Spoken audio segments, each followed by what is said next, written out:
Thank you, Eitan. And now we got Matt Goldish from The Ohio State University. The oral, the acted, and the written in the Luria circle in Tzfat. Okay, I've decided to cut from the beginning of my paper rather than the end of the terror. So I'll just tell you what I was going to say briefly, is that I think that the whole idea of the strict orality and the secrecy of Kabbalah is pretty much a myth, and that it found its way into drashot and writing very quickly, and that the whole sort of story that anything that's in writing from Kabbalah is just the tip of the iceberg and it's misunderstood and misconstrued and so on is another myth. But I don't have time for that. All right. By the way, a key to this is that Rabbi Isaac Luria says that he studied Kabbalah by himself. And you would think that he would be anxious to tell us who his teachers were and how they taught him and so on. He sat by himself with books until heavenly mentors came and helped him. That's probably much more the real meaning of Kabbalah than the idea of Kabbalah from teacher to student, I think. But I'm an amateur, so I'm not going to push that point. All right, so I came under the influence of several folklorists over the last couple of years, my colleague Amy Schumann and Eli Yassif and Dudu, and also I was influenced by thinking about Michael Schwartz's book, The Signifying Creator, to think about things that are acted and not words, so some of that may come out here.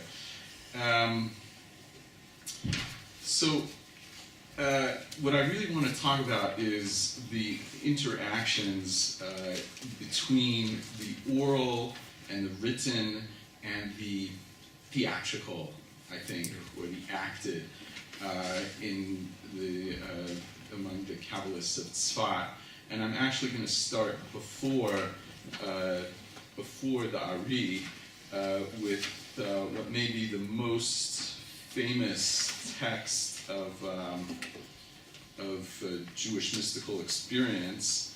It is here in English. I looked for the Magid Mesharim here in the library on Har Tzofim, and oddly there doesn't seem to be a copy up here. So you've got my Dell's office. I'm going to pass out my English translations of some of these texts here, and then two of the texts that I'm going to be looking at are from the Shifrei Ha'ari, and I have a few copies of those in Hebrew, excuse me. I left them here. Yeah, so if anybody wants to see these texts, my second and third text in Hebrew, I just got a few of them. Right, so this text is relevant partly because it actually is the story about how Kabbalists first came to Tzfat. So it's one of the best known of all mystical revelations in Jewish history. While it took place in Greece rather than in Tzfat, it's of central significance to the birth of the mystical colony in Tzfat, because it is what inspired Rabbi Yosef Karo, Rabbi Shlomo Alkabetz, and their circle to move to the land of Israel and ultimately settle in the Galilee. It presents a particularly poignant confluence of the oral, the written, the performative, the musical, and the folkloric. The scene is set in a study hall in Greece where Rabbi Karo, his colleagues, and disciples have stayed up to learn Torah in a particular Kabbalistic organization of texts throughout the night, on Shavuot night. So this is the very famous epistle of Rabbi Shlomo Alkabetz about the appearance of Rabbi Yosef Karo's Magid. No, and this is Louis Jacobs' translation here. Know that the saint Caro and I, his and your humble servant belonging to our company, agreed to stay up all night in order to banish sleep from our eyes on Shavuot. We succeeded, thank God, so that, as you will hear, we cease not from study for even a moment. This is the order I arranged that night, and it's a very interesting order of study that he talks about, which I have skipped. All this we did in dread and awe with quite unbelievable melody and tunefulness. So there's music in the background. We studied the whole of the orders Ra'im in the Mishnah, and then we studied, by the way, in the way of the truth, meaning Kabbalah. No sooner had we studied 2 tractates of the Mishnah. You notice it is not during the study of Kabbalah, but during the study of the Mishnah, that our Creator smote us so that we heard a voice speaking out of the mouth of the saint. May his light shine. It was a loud voice with letters clearly enunciated. All the companions heard the voice, but were unable to understand what was said. It was an exceedingly pleasant voice, becoming increasingly strong. We all fell upon our faces. None of us had any spirit left in him because of our great dread and awe. This is a phenomenon that is called xenoglossia. It is a foreign voice speaking out of the throat of Rabbi Yosef Karo. It is a form of spirit possession. The voice began to address us, saying, "Friends, choices of the choice, peace to you, beloved companions. Happy are you, happy those who bore you, happy are you in this world, and happy in the next, that you resolved to adorn me on this night. For these many years, had my head been fallen with no one to comfort me, I was cast down to the ground to embrace the dunghills, but now you have restored the crown to its former place. The sound of your Torah and the breath of your mouth was sent to the Holy One, blessed be He." Now, here the Spirit, the voice, identifies itself. Behold, I am the Mishnah, the mother, which would be Sphira. No, this is not Malchut. This is that's Bina, the mother, right? Okay, who chastises her children. I have come to converse with you. Return to your studies, not interrupting them for one moment. Go to the land of Israel. Go up to the land of Israel. Right? That is the command, which is repeated several times during this oration of the Magid. Go up to the land of Israel, for not all times are opportune. There's no hindrance to salvation, be it much or little. Let not your eyes have pity on your worldly goods, for you will eat the goodness of the higher land. If you will but hearken to the goodness of that land, you will eat. If you will but hearken, of the goodness of that land will you eat. Make haste, therefore, go up to the land, for I sustain you here, and I will sustain you there. This was the call for that group to move to the land of Israel, which they did. This is the moment of the origin of the Safed community of Kabbalists. The juxtaposition of the oral, the written, and the performative is extremely powerful in this epistle.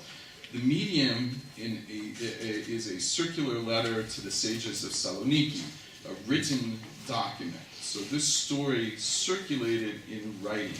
It tells, however, of a moment of an event that combined the reading of written texts, so they're studying presumably from written texts, the vocal elements of speech and song, and the performative element, generally out of character from Yosef Karo, although we will see very much in character for the Ari, right? But for Karo, this is very strange to have this sort of performative element of the xenoglossic speech of the heavenly voice. That voice, known as Karo's Magid, identifies itself as the Mishnah. This is a particularly telling indicator of the actor's sensitivity to the nexus of the oral and the written. The Mishnah is, of course, according to its own tradition, the distillation of the oral Torah, passed along and expanded since the time of Moses. This portion of the Torah was never supposed to be written, but the rabbis of the 2nd century feared its disappearance as the Romans imperiled Torah study. The archetype oral tradition was thus expressed in writing in the Mishnah, and right, we know Lieberman, right, we understand it's written later down, but at the period that we're talking about, it is a written document, which now chooses to address Karo and his circle orally through this theatrical appearance. So it's the Mishnah, this book of what was supposed to be an oral tradition, becoming oral again through the mouth of Karo. The Magid constitutes a form of prophecy that is oral and performative, but it is itself a book, the Mishnah. It also advocates both the continuation of study and the removal of this elite mystical group to the land of Israel. So the very formation of the original mystical community of Tzfat was born of a complex interaction between the oral, the written, and performative elements. Second case. Now we are skipping forward. So of course, that mystical community is the Karo circle. So it's Karo and Al-Kabetz. It's, as you can tell from this original epistle, highly messianic. Lechad Dodi, of course, and the whole Kabbalat Shabbat service is born out of this group, not out of Luria, but from this group. And it is, if you've ever thought about Lechad Dodi for more than a nanosecond, you realize that it's a completely messianic poem.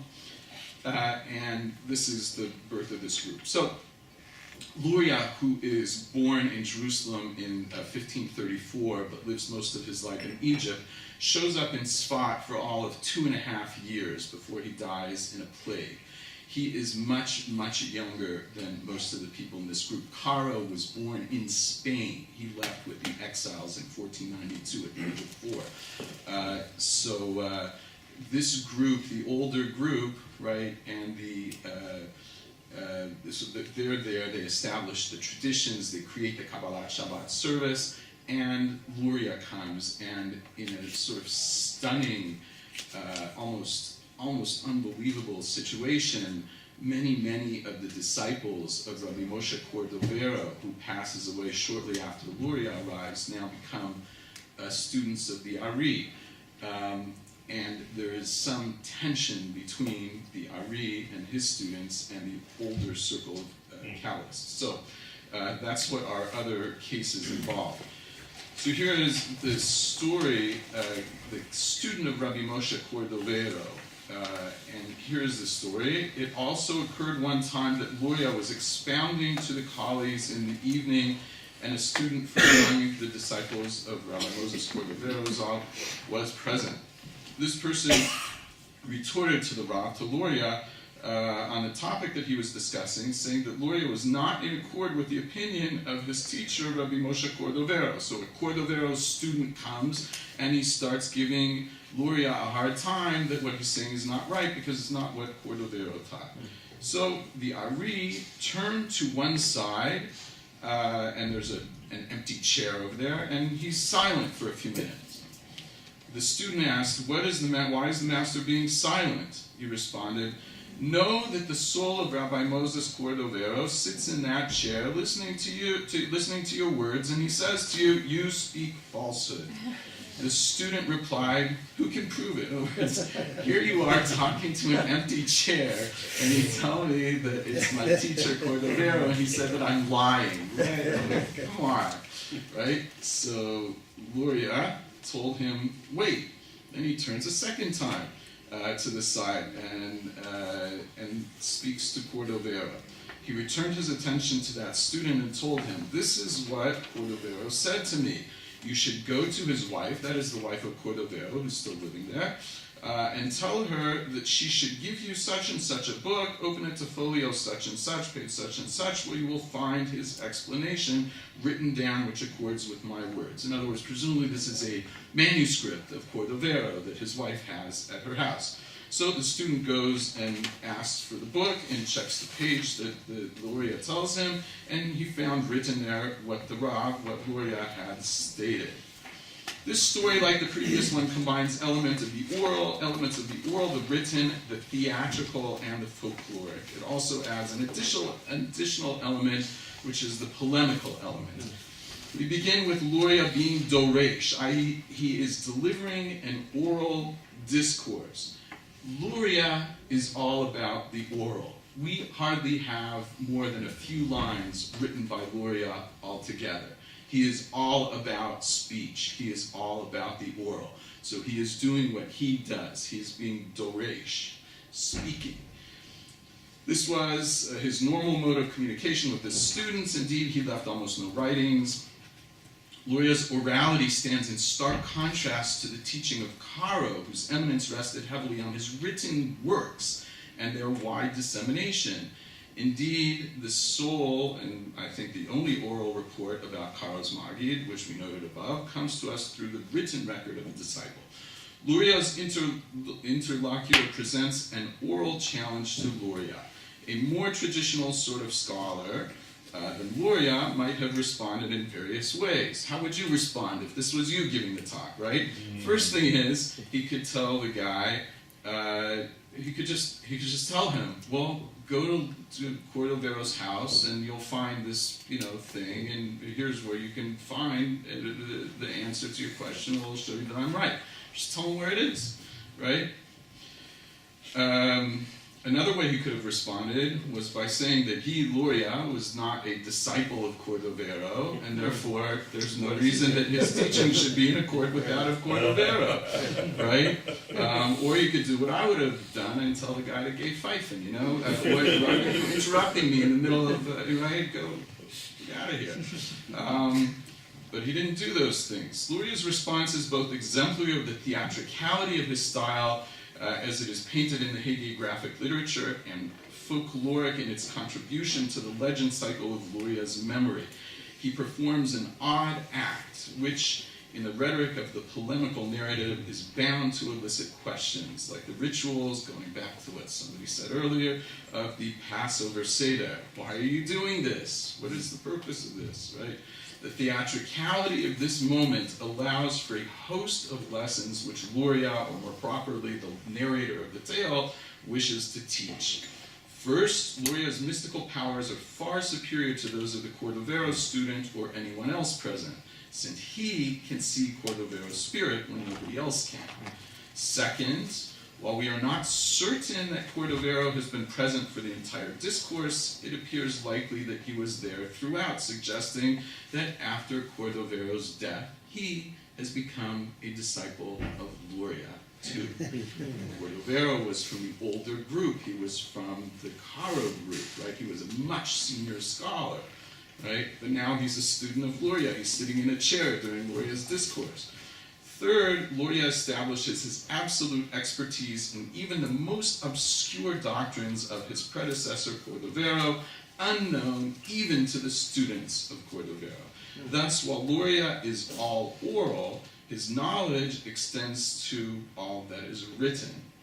Fourth, as an outgrowth of this point, Luria is presented as a Cordoverian himself, and one more reliable than Cordovero's own students. He's a super Cordoverian, right? This image helps cloak Luria's radical mystical innovations under the cover of traditionalism.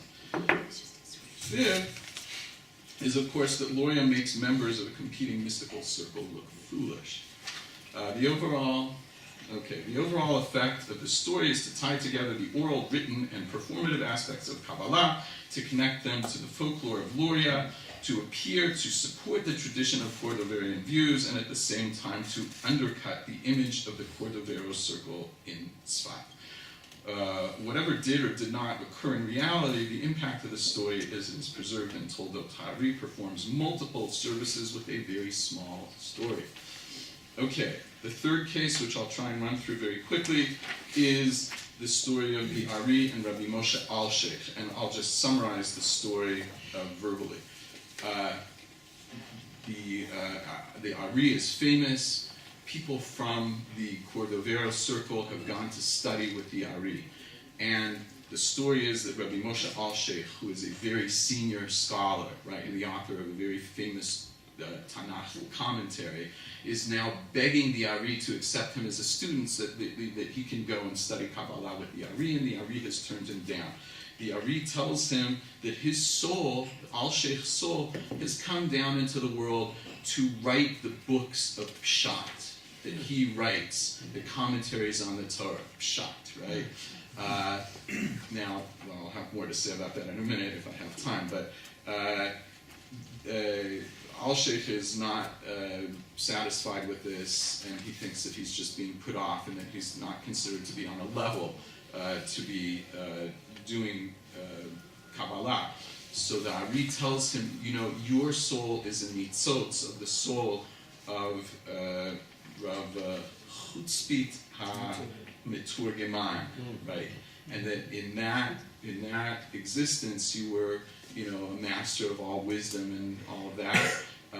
But in this existence you are supposed to be writing these books of Pshat, these Perushim. So he's not satisfied with this, so the Ari tells him, look, here's the deal.